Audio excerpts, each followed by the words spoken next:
ရှင်မာကုခရစ်ဝင်အခန်းကြီး7အငယ်1မှ44ထိုအခါဥပမာအားဖြင့်မိန့်တော်မူသည်ကားလူတဦးသည်စပြည့်ဥယျာဉ်ကိုစိုက်ပျိုး၍ဆောင်းရမ်းကိုလှုပ်ပြီးမှစပြည့်သည်နေရာချင်းကိုတူးလေ၏မိခိုရာလင့်စဉ်ကိုလည်းဆောက်လေ၏လှုပ်ဆောင်သောသူတို့အားဥယျာဉ်ကိုငှား၍အခြားသောပြည်သို့သွားလေ၏ကာလအချိန်တန်လျင်လှုပ်ဆောင်သောသူတို့လက်မှစပြည့်သည်ကိုခံစေခြင်းငှာသူတို့ရှိရာသို့ငယ်သားကိုဆေလွတ်လေ၏ထိုသူတို့သည်ငယ်သားကိုဖမ်းဆီး၍ရိုက်ပြီးမှလက်ချီလွတ်လိုက်ကြ၏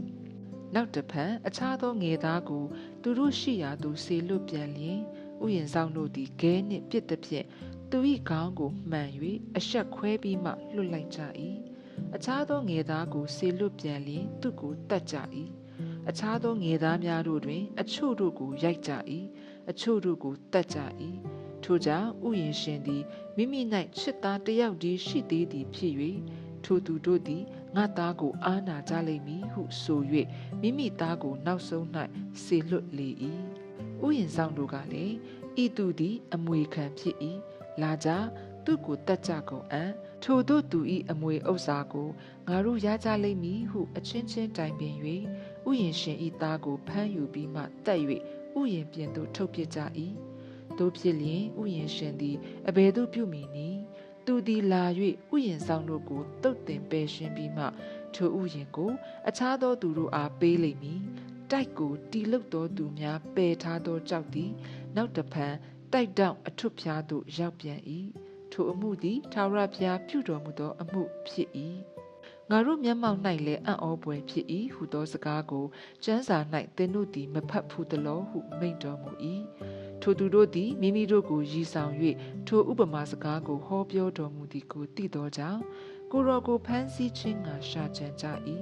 သို့တော်လည်းစုဝေးသောသူတို့ကိုကြောက်သောကြောင့်အထံတော်မှထွက်သွားကြ၏တဖန်စကားတော်ကိုချောင်းမြောင်း၍အပြစ်ပြုခွင့်ကိုရခြင်းငှာဖာရိရှဲတို့နှင့်ဟေရုဒ်တပည့်အချို့တို့ကိုအထံတော်သို့ဆေလွတ်ကြ၏ထိုသူတို့သည်ချင်းကပ်၍အရှင်ဘုရားကိုတော်သည်တစ္ဆာရှိပါ၏အဘယ်သူကိုမျှမကြောက်လူမျက်နာကိုမထောက်ဘဲဘုရားသခင်၏တရားလမ်းကိုဟုတ်မှန်စွာပြတော်မူသည်ကိုအကျွန်ုပ်တို့သိကြပါ၏ကဲတာဘုရင်အားအခွန်ဆက်အပ်သလောမဆက်အပ်သလောအကျွန်ုပ်တို့သည်ဆက်ရမည်လောမဆက်ရမည်လောဟုမေးလျှောက်ကြ၏ကိုတော်သည်ထိုသူတို့၏လျှို့ဝှက်ခြင်းကိုသိတော်မူလျင်သင်တို့သည်ငါကိုအဘယ်ကြောင့်စုံစမ်းနှောက်ယှက်ကြသနည်းဒေနာရိတပြားကိုငါကြည့်ဖို့ယူခဲ့ကြဟုမိန့်တော်မူ၍သူတို့သည်ယူခဲ့ကြ၏ဤပုံဤလိပ်စာကအဘယ်သူဤပုံအဘယ်သူဤလိပ်စာဖြစ်သနည်းဟုမေးတော်မူလျင်ကဲတာဘုရင်ဤပုံလိပ်စာဖြစ်ပါသည်ဟုလျှောက်ကြသောယေရှုကလည်းကဲတာဘုရင်ဤဥစ္စာကိုကဲတာဘုရင်အားဆက်ပေးကြလော့ဘုရားသခင်ဤဥစ္စာကိုကဘုရားသခင်အားဆက်ပေးကြလော့ဟုမိန့်တော်မူသည်ကိုသူတို့သည်အံ့ဩခြင်းရှိကြ၏ထမြောက်ရှင်ပြန်ခြင်းမရှိဟူ၍အယူရှိသောဇဒုကဲတို့သည်လည်းအထံတော်သို့ချင်းကပ်၍အရှင်ဖျားလူမီသည်ကသားမရှိဘဲတည်သွား၍မယားကြံရစ်လျင်သူ့ညီသည်ထိုမိန်းမကိုသိမ်းယူ၍အကိုအမျိုးမပြတ်ဆက်နွယ်စေဟုအကျွန်ုပ်တို့အားမောရှေစီရင်ရေးထားပါပြီညီအကို9ယောက်ရှိပါ၏အကိုအကြီးသည်မိန်းမနှင့်စုံဖက်၍သားမရှိဘဲတည်လျင်သူ၏မယားကိုသူ့ညီအကြီးသိမ်းယူ၍သားမရှိဘဲတည်ပြန်လေ၏ထိုအတူတတိယသူမှစ၍တယောက်နောက်တယောက်9ယောက်သောညီအကိုတို့သည်ထိုမိန်းမကိုသိမ်းယူ၍သားကိုမကြံရစ်စေကြနောက်ဆုံး၌မိန်းမသည်လည်းတည်လေ၏တို့ဖြစ်၍ထမြောက်ရာကာလ၌သူတို့သည်ထမြောက်ကြသောအခါထိုမိန်းမသည်အဘယ်သူ၏မယားဖြစ်ပါမည်နည်းထိုသူ9ယောက်တို့သည်ထိုမိန်းမနှင့်စုံဖက်ခြင်းကိုပြုကြပြီဟုမေးလျှောက်ကြ၏ယေရှုကလည်းသင်တို့သည်ကျမ်းစာကိုနားမလဲဘုရားသခင်၏တကူတော်ကိုမသိသောကြောင့်မှားသောအယူကိုယူကြ၏တေခြင်းမှထမြောက်ကြသောအခါစုံဖက်ခြင်းကိုမပြုထိမ်းမြပေးစားခြင်းကိုမပြုကောင်းကင်တမန်ကဲ့သို့ဖြစ်ကြ၏ထိုမှတပါတေလွန်သောသူတို့သည်ထမြောက်ခြင်းအရာမှာဘုရားသခင်ကငါသည်အာဗြဟံ၏ဖျားဣဇက်၏ဖျားယာကုပ်၏ဖျားဖြစ်သည်ဟုမောရှေအားမိန့်တော်မူကြောင်းကိုမောရှေ၏ကျမ်းခြုံခန်း၌သင်တို့သည်မဖတ်ဘူးသလောဘုရားသခင်သည်တည်နေသောသူတို့၏ဖျားမဟုတ်အသက်ရှင်သောသူတို့၏ဖျားဖြစ်တော်မူ၏ ထို့ကြောင့်သင်တို့သည်အလွန်မှားကြသည်ဟုမိန့်တော်မူ၏ထို့သို့ဆွေးနွေးညှင်းခုန်ကြသည်ကိုကျမ်းပြုဆရာတယောက်သည်ကြား၍ကိုတော်သည်လျှောက်ပတ်စွာပြန်ပြောတော်မူသည်ကိုသိမြင်လျင်အထံတော်သို့ချဉ်းကပ်၍ပြည့်ညက်တကာတို့တွင်အဘယ်မည်သောပြည့်ညက်သည်တာ၍မြတ်တနည်းဟုမေးလျှောက်တော်ယေရှုကပြည့်ညက်တကာတို့တွင်အမျက်ဆုံးသောပြည့်ညက်ဟုမူကားအိုဣသရေလအမျိုးနားထောင်လောငါတို့၏ဘုရားသခင်ထာဝရဘုရားသည်တဆူတည်းသောထာဝရဘုရားဖြစ်တော်မူ၏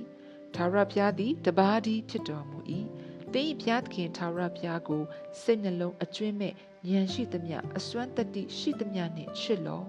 ဤပညတ်သည်ပထမပညတ်ဖြစ်၏ထိုမှတပါကိုနှင့်ဆက်ဆိုင်သောသူကိုကိုနှင့်အမျှချစ်လောဟူသောဒုတိယပညတ်သည်ပထမပညတ်နှင့်သဘောတူ၏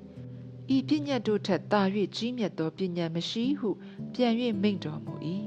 ကျမ်းပြုဆရာကလည်းအရှင်ဖျားအကယ်စင်စစ်ကိုရောသည်လျှောက်ပတ်စွာမိန့်တော်မူပြီးဘုရားသခင်တဆူတည်းရှိတော်မူ၏ထိုဘုရားသခင်မှတပါအခြားသောဘုရားသခင်မရှိထိုဘုရားသခင်ကိုစိတ်နှလုံးအကျွင့်မဲ့ဉာဏ်ရှိသမျှအစွမ်းတတ္တိရှိသမျှနှင့်ချစ်ခြင်းကိုနှင့်ဆက်ဆိုင်သောသူကိုလည်းကိုနှင့်အမျှချစ်ခြင်းအကျင့်သည်မိရှုသောရစ်ကောင်မှစ၍ရစ်အမျိုးမျိုးတို့ကိုပူဇော်ခြင်းအကျင့်ထက်တာ၍မြတ်ပါသည်ဟုလျှောက်လေ၏ထို့သို့ပညာတတိနှင့်ပြန်လျှောက်သည်ကိုယေရှုသည်သိမြင်လျင်သင်သည်ဘုရားသခင်၏နိုင်ငံတော်နှင့်မဝေးဟုမိန့်တော်မူ၏နောက်တဖန်အဘယ်သူမျှမမေးမလျှောက်ဝံ့ကြထိုအခါယေရှုသည်ဗိမာန်တော်၌ဆုံးမဩဝါဒပေးတော်မူစဉ်တွင်ခရစ်တော်သည်ဒါဝိဒ်၏သားဖြစ်သည်ဟုကျမ်းပြုဆရာတို့သည်အဘယ်ကြောင့်ဆိုကြသနည်းဒါဝိဒ်၏စကားမှာထာဝရဘုရားကသင်၏ရန်သူတို့ကိုသင်၏ခြေတင်ရာငါမချမထားမီတိုင်အောင်ငါလက်ရာဘက်၌ထိုင်နေလောဟုငါ၏သခင်အားမိန့်တော်မူသည်ဟုတန်ရှင်းသောဝိညာဉ်တော်အားဖြင့်ဒါဝိဒ်ဆိုသည်ထို့သို့ဒါဝိဒ်သည်ခရစ်တော်ကိုသခင်ဟူ၍ခေါ်လျင်အဘယ်သို့သူ၏သားဖြစ်သနည်းဟုမေးတော်မူ၏လူများအပေါင်းတို့သည်အားရဝမ်းမြောက်သောစိတ်နှင့်စကားတော်ကိုနားထောင်ကြ၏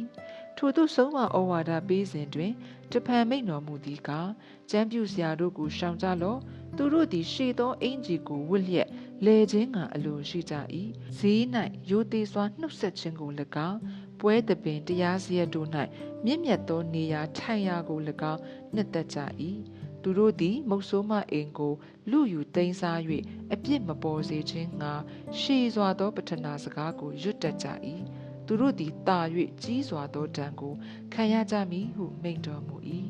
ထို့နောက်ယေရှုသည်ဗန္နာတိုက်ရှိမှထိုင်တော်မူစဉ်တွင်လူများတို့သည်ကြေးငွေကိုဗန္နာတိုက်ထဲသို့သွင်းချသည်ကိုကြည့်ရှုတော်မူ၏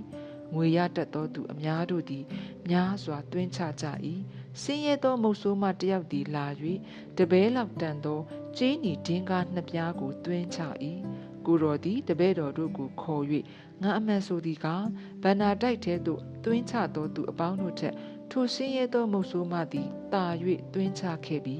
အကြောင်းမူကားထိုသူအပေါင်းတို့သည်မိမိတို့ကြွယ်ဝသောစည်းစိမ်တဲကနှုတ်၍သွင်းချကြ၏ထိုမိန်းမမူကားအလွန်ဆင်းရဲလျက်ပင်မိမိအသက်မွေးစရာဥစ္စာရှိသမျှကိုသွင်းချလေပြီဟုမိန့်တော်မူ၏။ကြားနာရသူအားလုံးပေါ်ဖျားသခင်ကောင်းချီးပေးပါစေ။